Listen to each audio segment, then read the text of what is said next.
John Carlson, Blackjack 98 Enterprises. I'm about to show you guys several videos of different carburetors, and in this video there's going to be a lot of talking, really, in order for you to understand why and how to adjust the carburetor and when to do it. You need to kind of learn how to listen for this video. The following videos that are attached to this one on YouTube are created just so you know what you're dealing with.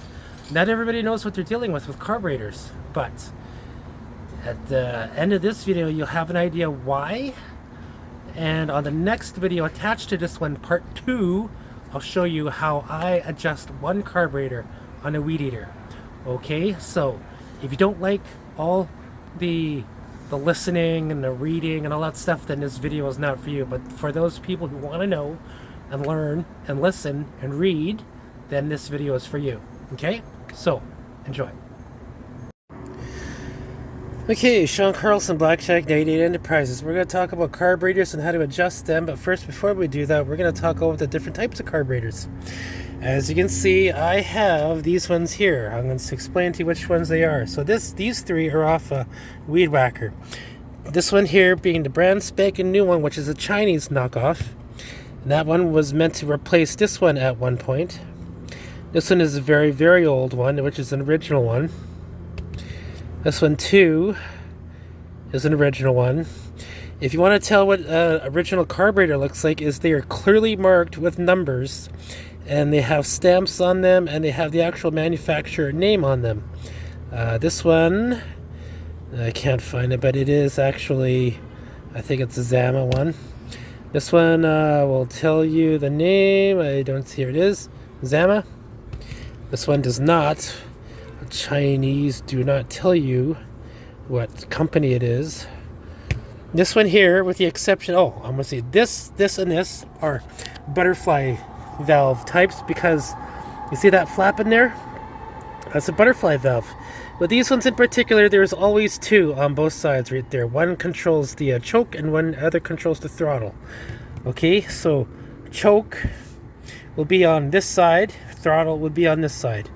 And how do you know? It's because of these here, the nipples for the ends that the fuel flows to and from, and they will always be on the opposite side of the valve stem, the valve lever or whatever.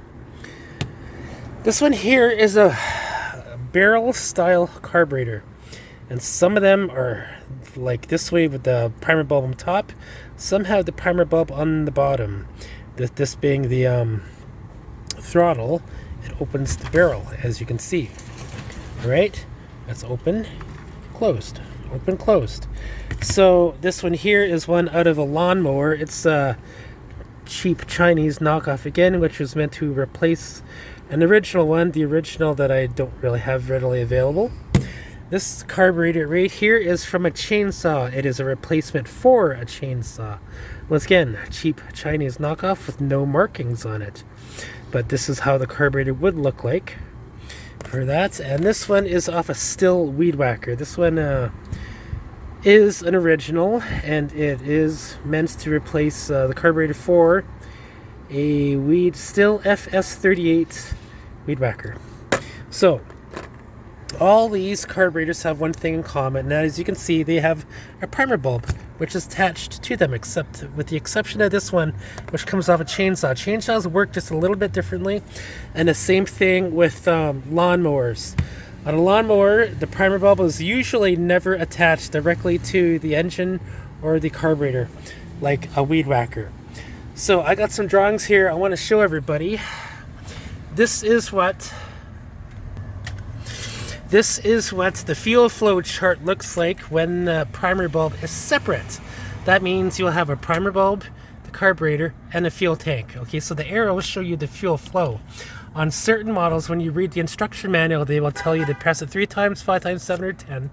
And the way it works is you press the primer bulb, and when you push down, you're putting pressure onto this line, and it puts air into this gas tank here.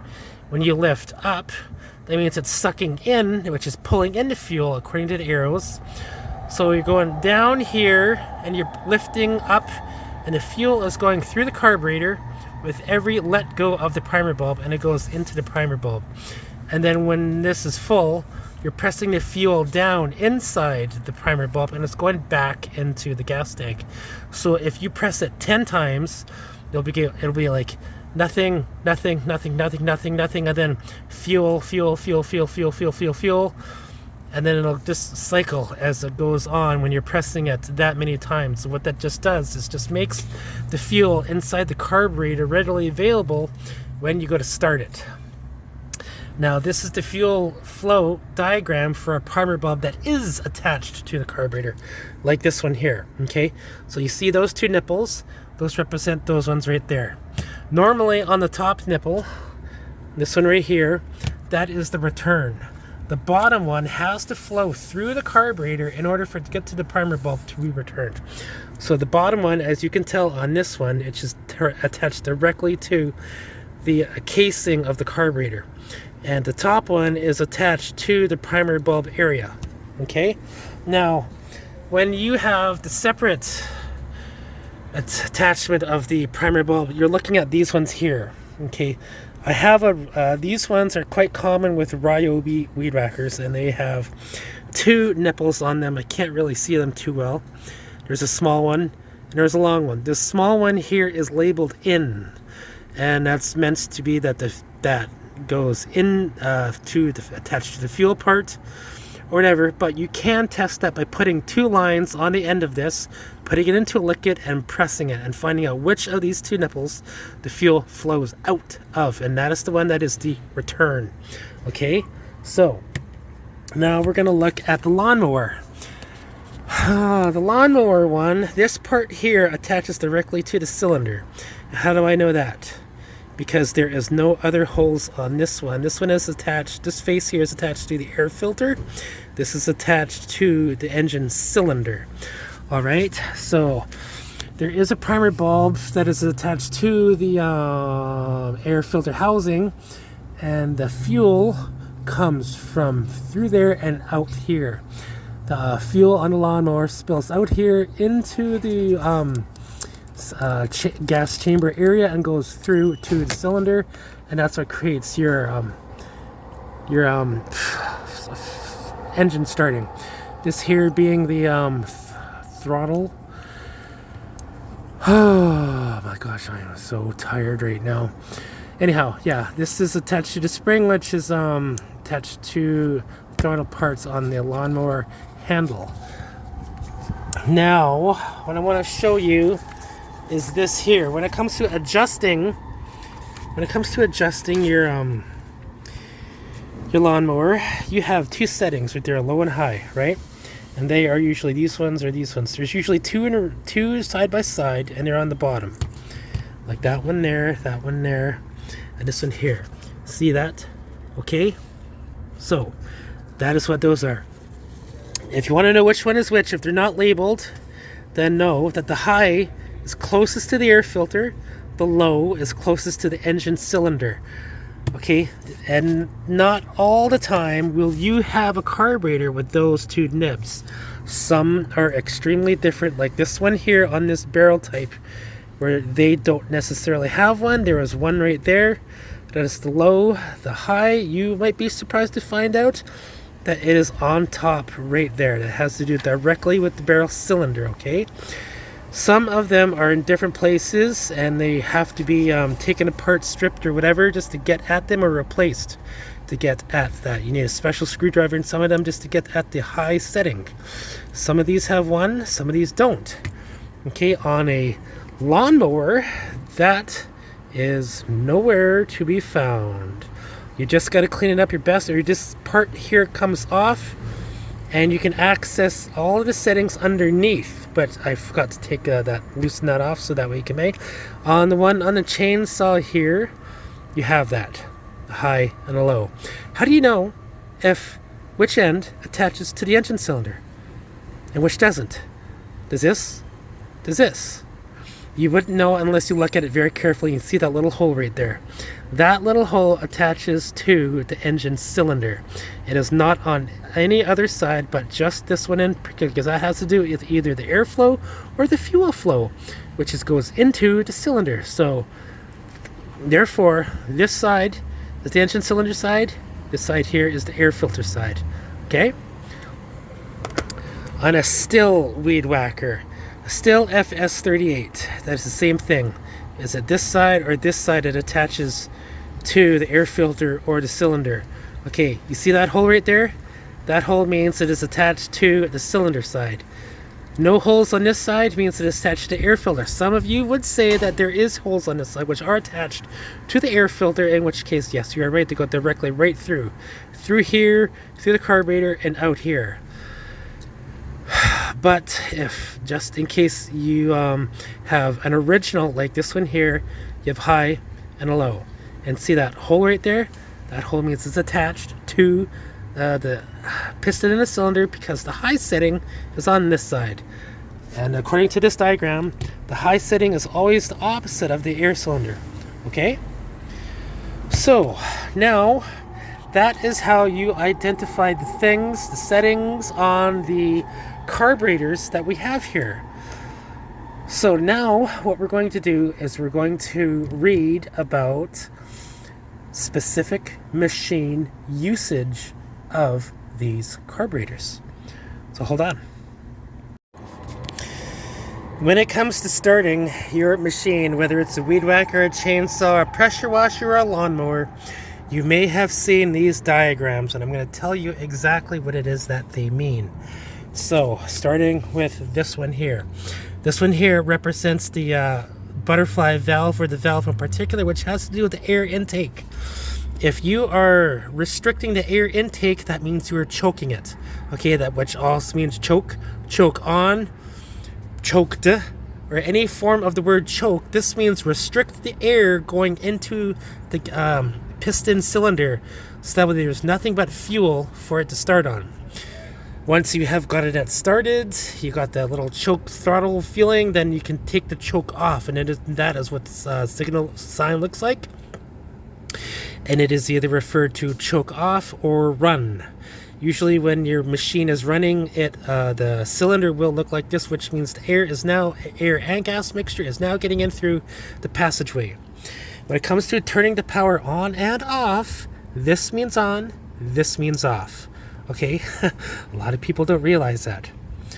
Now, starting, when you see these here, this is what it means. To start your machine, it means that the power is on. It is choked or not choked, depending on the machine, and sometimes you do or do not have to hit the throttle just to get it started. Okay, now if you're running it, that means you're using it. You're using it as regularly intended to use, which means the power is on. The choke is off, and you have 100% full throttle. The stop button or the kill switch, which is usually that signal right there, just kills the power, turns your machine off. When it comes to the throttle on your machine, this is true for either a lawnmower or a pressure washer. You might see something similar to this. Okay, so this here refers to the throttle, which means once it is running, the choke is off. Your lever, you have a choice to put it slow, make the engine run slow, or make the engine run real fast. Okay, so when you are starting it, this lever goes to right here when you're starting it, and the engine will like ka-chug, ka-chug, ka-chug, ka-chug, ka-chug, ka-chug, ka-chug, ka-chug, ka-chug. And when you slowly move it over to the rabbit, it'll sound like this. Ka-chug, ka-chug, ka-chug, ka-chug, ka-chug, ka-chug, ka-chug, ka-chug, ka-chug, ka-chug, ka-chug, ka-chug. Okay, the engine revolutions per minute will increase when you have this lever on this side. You cannot normally put the lever on the rabbit when you are first starting it. Only when it is warmed up after 15 minutes, half hour, or prolonged use. If the engine is still hot, you can start it on rabbit. You know what? Let's just put hot here. And if it's cold, you need to start it right on this side, okay? So a cold start, you put the lever onto the turtle. On hot start, you put the lever onto the rabbit. That has to do with the throttle, okay? The throttle means you are letting gas and air into the passageway to the cylinder with the piston, okay? Choke means you're only letting gas in and no air. This means you're letting both gas and air into the passageway. So, that is the perfect explanation for that entire part. Now we're moving on to the next one. What we have here is the general starting procedures for all machines. Now I will say that 2 strokes are different than 4 strokes, and even on a 2-stroke engine, the starting procedure is not the same. 2-stroke engines can be a blower, a weed whacker, and other machines like whatever. 4 strokes have to do with generators, certain generators, and pressure washers. So regardless, this is the order in which they get started. So on some machines you have a power on button, sometimes there is no power on button. What you do is you choke your machine first, you put it in choke, which means this diagram here is the second thing you do. Then you hit your primary bulb 3 times, or 5, 6, 7, 8, 9, 10 times to make sure that the fuel is flowing through the carburetor. Then you do the you hit the rewind cord, you rewind it. Now when you get up to this point here and you're starting it, you're hitting the rewind cord, you're pulling it, the engine should startle just a little bit, like a ka-chug, ka-chug, ka-chug, ka-chug, ka-chug, ka-chug. And then you know that it's going to work. And then you take the choke off, you put the lever or whatever have you onto this position here on your machine, and then you run it, which means you hit the rewind cord again, you're pulling it, you're starting the engine, and it's running. It'll go ka-chug, ka-chug, ka-chug, brrr, whatever it is, a weed whacker, lawnmower, pressure washer, what have you. Okay, now if it's a 4-stroke, then you're starting it on the low throttle when you choke it. And on a 4-stroke, you hit this. It coincides with this part here to start it, just to get the engine running just a little bit. Once it starts running, then you take your lever and you go to the rabbit, and that'll increase the revolutions per minute on your machine, the lawnmower, pressure washer, whatever it is. And if you want to shut it off, there is a button that is disclosed on the user manual to turn that off after you have been using it. So that's the general how exactly you use a machine, whether it's a 2-stroke or 4-stroke pressure washer, weed whacker, or a lawnmower. Now what I'm going to do is I'm going to find the actual user manuals for machines that I have fixed, and you will see that by the manufacturer's recommendations, they have different stated starting procedures. This is just a general one. Now we're going to look at the actual real ones. Okay, so in this video we're going to talk about user manuals when it comes to starting procedures. This is a 3-page starting procedure for a Still FS38s that I went and downloaded and printed off online. This is my very own baby. Benchmark 4400 PSI, 4-cycle pressure washer. Oh, and this is a 2-stroke, 2-cycle, 4-stroke, 4-cycle. We have another manual right here for a 2700 4-stroke, 4-cycle pressure washer. And then I went and downloaded this one here, which is a 4-cycle gas Ryobi trimmer, a weed whacker. This one here is a weed eater for a small green weed eater, which is a 2-stroke. So 2-stroke, 4-stroke, 4-stroke, 4-stroke, 2-stroke. Okay. So we're going to go through these differently, and you're going to see that there are different starting procedures. So here we go. Okay, so for Still FS38 2-stroke trimmer, these are the pages for the starting procedures. There's 3 pages, technically there's 4, and actually there's a whole lot more. But we're going to go through this page by page. So look at the pictures, and then down here. So if you read that, you can see what it is that I said before in the previous video. That there means running, that there means stop, okay? And it talks about all this in the user manual. So when you read the user manual correctly, you can see that everything that is that I was saying is stated in the user manual, included in the pictures, okay? You need to follow these directions when it comes to starting your machine, because if you start a Still weed whacker the way that you would start your pressure washer, it's not going to work. It's going to screw it up and you're going to flood it, okay? So you need to pay attention to these. It mentions no more than 5 pulls. right there. You see that? No more than 5 pulls. And how to start it on the ground. Don't start it mid-air. Start it just like it is on his pictures there. Okay? And on a still manual, it tells you the problems and how to diagnose those problems. And how to set your choke, how to check the air filter. Okay, on a still user manual, they give a very good indication on how to look after your product carefully. Alright, so now we're going to move on to the next one. Okay, so now we're moving on to a weed eater, which is a 2-stroke. Alright, so here is the starting procedures for a 2-stroke. How to start your unit. Okay. So after reading all this, you're going to see right there where it says starting a colder engine, right after fuel 10 times. You hit the primary bulb 10 times. Do you see that right there where it says that? Okay. And then if you keep on reading, it'll tell you starting on a hot engine, as I was explaining to you. Pull and release the throttle trigger to ensure that the cold starting system has been disengaged. When the engine is hot, operated in the last 15 minutes, hold the unit in starting position as shown in the starting row panel, wrap it until the engine starts. Do not pull more than 10 times. Okay. And if you go on to the next page, we're going to look at all this. So, that is for a 2-stroke on a weed eater. Okay, so now we're going on to the next one. Okay, so now we're going to look at the starting procedures for a Ryobi 4-cycle weed whacker. Alright, so this one is just a little bit more detailed when it comes to starting it because it's a 4-stroke. So when you look at all the points in here, right here it is listed. Fully press and release the primary bulb slowly 7 times. So you're going to hit the primary bulb 7 times.